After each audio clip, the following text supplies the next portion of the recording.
our tools work through financial conditions. So I would say that when there are major changes in broader financial conditions, as you point out, not any one market or set of markets, but when they're for a sustained period, important changes in broader financial conditions, that matters for the macroeconomy. It matters for achievement of the dual mandate. So in terms of obviously what he's saying about market volatility, this does come shortly after the Fed made that dramatic tone change in its January FOMC meeting. And the minutes actually said that the Fed was indeed watching markets and perhaps didn't give them enough credibility in the December meeting, after which the markets did sell off pretty violently. So something interesting for market watchers that are tuned in to Powell and maybe not Cohen today.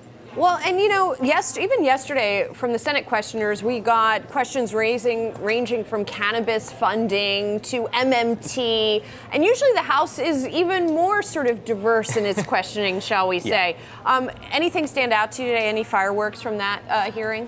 Yeah, well, there are a number of personalities, as you do point out, on this House Financial Services Committee. However, not a lot of them have spoken. Some of them are actually on the committee where Cohen is actually testifying today. So the likes of AOC and Representative Tlaib, they actually have not spoken yet in the Powell hearing. They could still come in at any time. However, there were a number of topics that were brought up, kind of more in the weeds, one of them being CECL and its basic kind of accounting principle that a lot of people worry the change will require banks to take a larger capital shortfall. It's a very in the weeds kind of thing, but it is something that is on the minds of some House members, as I imagine their banks have probably spoken to them about the worry of this potential new regulation in terms of their operating metrics. And indeed, regulation was a topic yesterday as well. Thank you, Brian Cheung in Washington. Our next guest saw some bright spots in Powell's Senate testimony yesterday, including this suggestion that the Fed is evaluating relaxing its 2% inflation target. Joining us now, Jay Hatfield. He's InfaCap, founder and CEO.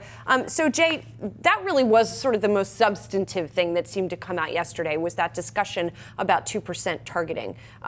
Do you think the Fed's approaching it correctly? Well, I think most people don't focus on the fact that the Fed really just copied that 2% from the prior central banks that started inflation targeting. Has really started in sort of arbitrary, no? It's highly arbitrary, and I would argue too that there hasn't been any studies that really prove 2% is better than 3% or 4%.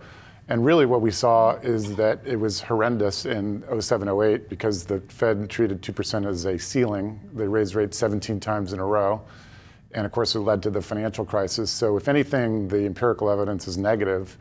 And then when Powell last quarter tried to sort of treat it as a ceiling, we had a huge increase in recessionary expectations. So I'd argue that was a failure as well. So I think the Fed's starting to come around to that. So we want to play a shot from Jay Powell, acknowledging that more needs to be done regarding income inequality. And then I want to ask you to help us understand how this inflation target might play into income inequality. Here's Jay Powell. Disparities persist across various groups of workers and different parts of the country. For example, unemployment rates for African Americans and Hispanics are still well above the jobless rates for whites and Asians.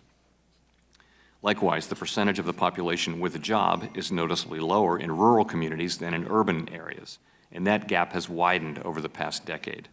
Okay, he was talking about income gaps widening and differences between not only racial groups in income, but in rural versus urban. Right. You have a theory, or perhaps actually more than a theory, that the inflation target contributes to income inequality. Help me understand that. Well, that notion has been out there, and the thought was that because the Federal Reserve was increasing the balance sheet, that was inflating asset prices, and that was leading to inequality.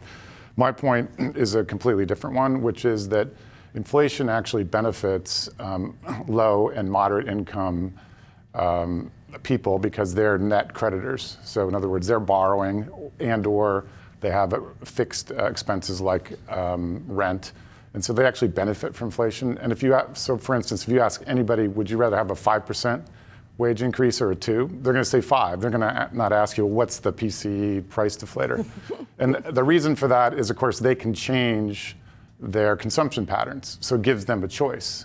So, and if you look at really when inequality started occurring is really as global central banks started to inflation target. It really started in the 90s and accelerated in the 2000s.